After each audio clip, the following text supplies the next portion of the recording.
Welcome to the first official episode of Fixing America with J Mel. The ultimate goal of this podcast, as stated in the introduction, is to awaken America to the need to reconfigure our government to subordinate politics to governance function and create an enlightened citizenry that will protect and defend the fundamental tenets of our democracy. That is possible. It has been done in other countries. What and how to do it will be discussed in subsequent episodes. But it's not a secret. Neither is it a widely publicized process. I am confident we can do it in America. But the concept and framework must be explained, understood, and accepted. That process will begin in later episodes. Stay tuned and be a part of something historically exciting. And be sure to follow and subscribe to this podcast. I recognize that reconfiguration and enlightenment are long-term goals. But because our nation is in immediate peril, as this podcast will show, this episode will begin by discussing the conundrum, that is, the elephant in the room that baffles us, the mysterious MAGA Republican persona. Then we will discuss key elements of Trump's agenda that we need to understand, focus on, and interpret now. I hope we can collectively develop from the initial episodes of this podcast an understanding of what is causing the conundrum, how it operates, and how to deal with it. I also hope we can gain clarity about Trump's agenda, what it is designed to accomplish, how it is designed to function, and why it is so designed, so we can prepare better to defend against it. Before we jump into these important topics, I need to express some optimism. It is easy to see the glass as half empty, and we certainly do not want to underestimate the danger of our current predicament. But I want to take a few minutes to present a more optimistic view. This also ties into the agenda part of this episode. Many of Trump's promises and campaign pledges were more radical than the Republican platform. On the other hand, they closely follow the recommendations of the Project 2025 presidential roadmap promulgated by the Heritage Foundation, a plan Trump repeatedly denied having any knowledge of, even though several of its key players occupy key positions in his current administration. The Republican platform does not openly advocate attacks on the basic tenets of our democracy to the extent Project 2025 or Trump's campaign rhetoric do. Therefore, a traditional Republican could believe that Republicans in Congress and those in bureaucratic roles in government would shield our democracy against tyranny. That could justify why the Republican congressmen and women have given Trump such wide latitude. It could also help to explain that a majority of the people who voted for Trump in the 2024 election were not anti-democracy or pro-dictatorship. If that is correct, and that is a big little word, if that brand of Trump voter realizes Trump's plan is to destroy our democracy and impose a dictatorship, I believe they may change their attitude. In other words, when some of the Trump voters realize that Trump really intends to become a dictator, they may turn on him and revolt.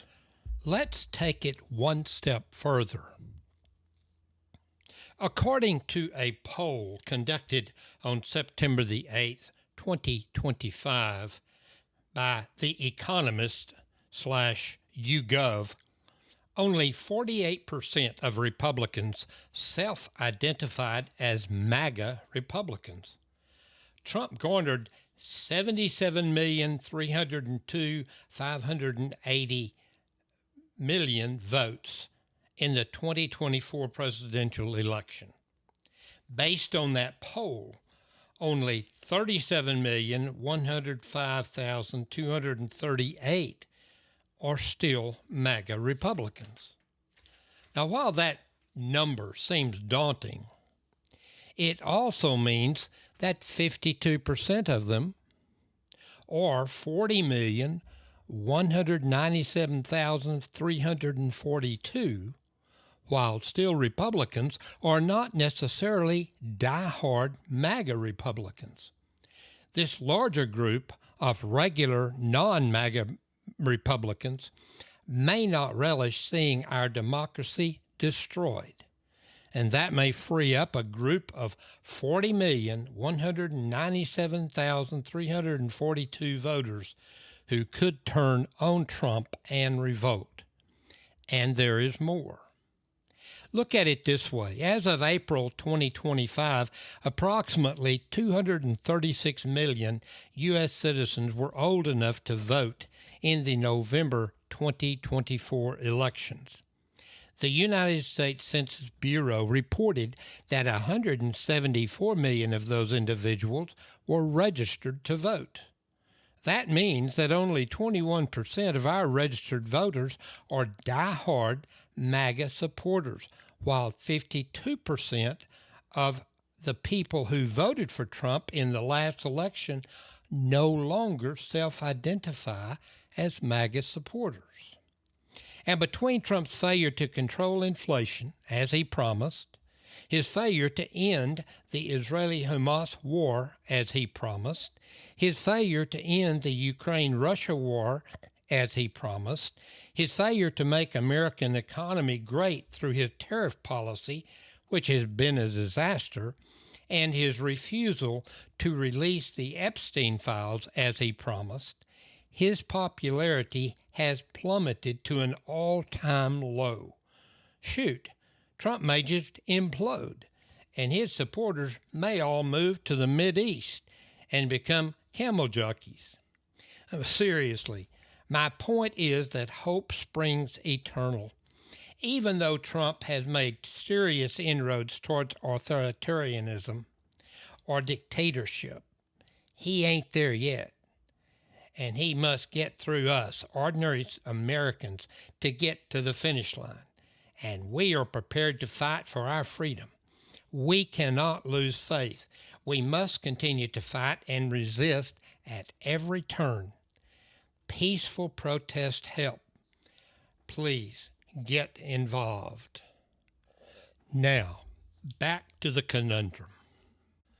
My earlier reference to a conundrum was not by mistake.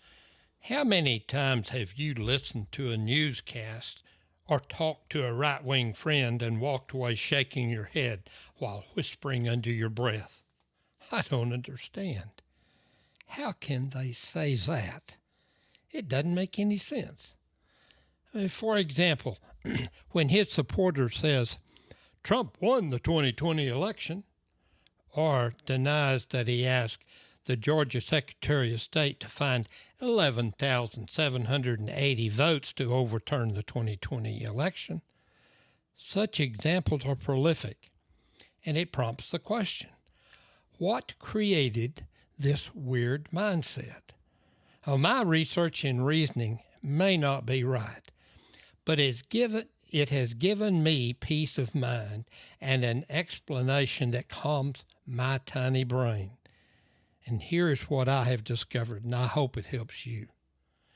Part of the problem in trying to understand what is and has been happening in our government, social order, and political system involves multiple contradictions. Things simply do not add up. Norms are broken. What should logically happen does not. It is confusing, and things do not make sense. After a lot of soul-searching and research, I am convinced, along with many other people, that Trump has weaponized a psychological phenomenon known as the chaos theory. As a branch of mathematics and science, it is a well-known and studied phenomenon, also known as the butterfly effect. Now, this phenomenon has application in fields like meteorology and economics, and is useful to scientists trying to understand systems which evolve according to specific rules, yet behave in ways that appear random or unpredictable. These systems, despite being governed by deterministic laws, can produce outcomes so sensitive to initial conditions that even the slightest change can dramatically alter their trajectory. Used by highly trained professionals, the theory has beneficial uses. Its relevance is known to extend far beyond science. It is relevant in politics, social behavior, and civic systems. Non-linear dynamics shape institutions and public life, but applying the theory to those disciplines is dangerous and not recommended. Don't take my word for it. Consider what the people who understand the phenomenon conclude. For that, I turn to the August 23, 2025 issue of The Fulcrum and an article entitled Chaos Theory Meets Trump: Why America's Institutions and Psyche Are Under Siege. David L. Nivens reported that Donald Trump's chaotic governance is fracturing institutions, fueling anxiety and testing Americans' democratic core. He explains that Trump has used the chaos theory in politics and other realms, but does not, and I quote here, model chaos theory in a scientific sense, but weaponizes chaos as a performative and tactical aesthetic. That is, to achieve his goals and make him look better. Many other scholars recognize the psychological use of the chaos theory as common among authoritarians, dictators, and tyrants throughout history. So, what is the antidote? Trump uses misinformation, contradictions, extreme positions and actions, sudden changes in policies, controversial statements, deviations from norms, nonsensical behavior, and countless other tactics to cause us stress and confusion to, number one, create dependency on authority figures for stability, 2, distract us from systemic issues, and 3, weaken us by making us too preoccupied to organize. Intentional disruption can maintain power and dominance by keeping people uncertain and off balance, while a constant flow of disinformation can induce exhaustion and cynicism, making people believe all leaders are corrupt and discouraging public engagement. As this weakens citizens, the tyrant steps in as their savior. To defeat this chaos, we must recognize what is happening and identify the misinformation, lies, and deception, and shine a light on truth. Remain certain, independent, on balance, and continue to focus on real problems and honest solutions. Resist exhaustion and cynicism, and not allow our minds and psychic to become too preoccupied to think clearly. Act decisively, use good discretion to select honest leaders, encourage public engagement, and organize to defeat tyranny. Remain strong in the face of adversity, and remain resolute in our determination to protect and preserve or revive and restore a democracy that affords true freedom for all. And last, to the extent you need to debate a MAGA person, remember the magic words are, please give me the objective data in support of that claim. And that is my antidote to the conundrum. Now, let's turn to Trump's agenda. Let me preface my remarks by saying that Trump uses the chaos theory with his agenda. As noted earlier, there are conflicts, confusion, and discrepancies between his campaign rhetoric, first-term actions, Republican platform positions, Project 2025 plan, and second-term actions. I will condense what all of those mean momentarily. But first, let me explain my theory about how to interpret what Trump says.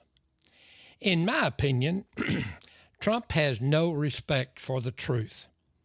He lies to self-aggrandize, defend, justify, or deny his conduct, to create facts that support his agenda, to disparage, denigrate, or condemn others, and to shift blame, wrongfully accuse, or impugn.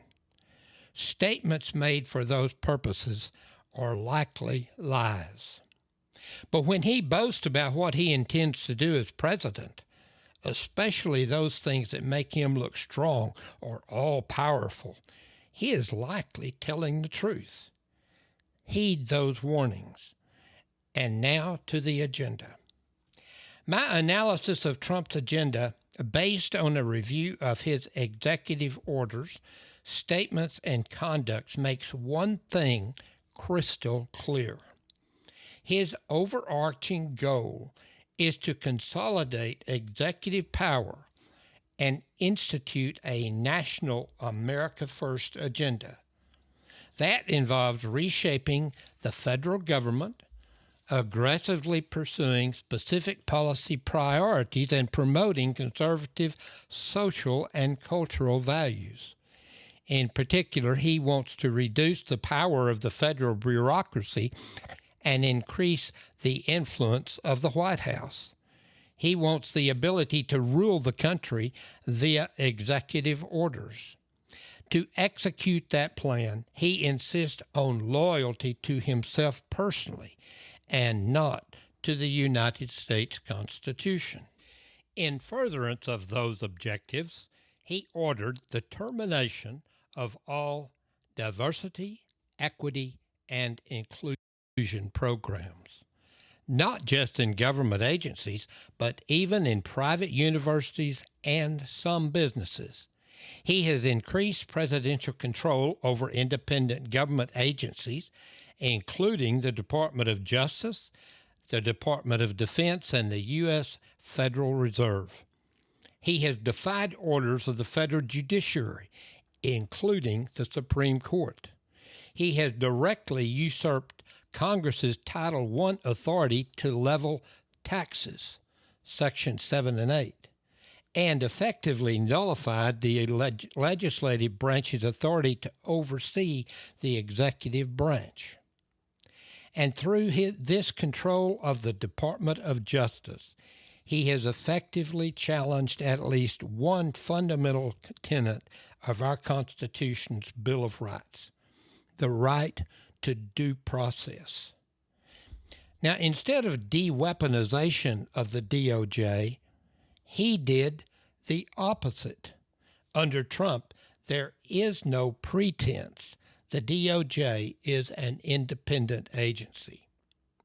Instead of cleaning out the swamp, Trump fired the inspector generals of most, if not all, of the governmental agencies.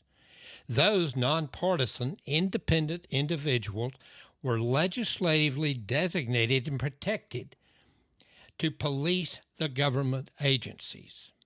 In summary, based on the foregoing abbreviated list, Trump's agenda is to concentrate power in the executive branch of government, which he, by constitutional mandate, controls, increase the powers of that branch beyond their present limits, eliminate the checks and balances of the legislative and judicial branches of government over the executive branch, normalize his monetization of the president for his personal gain, intimidate the citizenry and make them afraid to demand accountability, gain effective control over the federal judiciary, and create his own personal army to carry out any commands, foreign or domestic, he desires, including retribution against his critics and political opponents. He has aligned the United States with dictatorships and alienated our long-standing relationships with democratic governments throughout the world. His agenda is to turn our democracy into a dictatorship which will end freedom as we know it. I hope you tune in to my next podcast. Until then, remember, please hit the like button, leave your comments, which are always welcome, even if you disagree, and subscribe. Those things give me encouragement and make it more enlightening for us all. And please, be safe.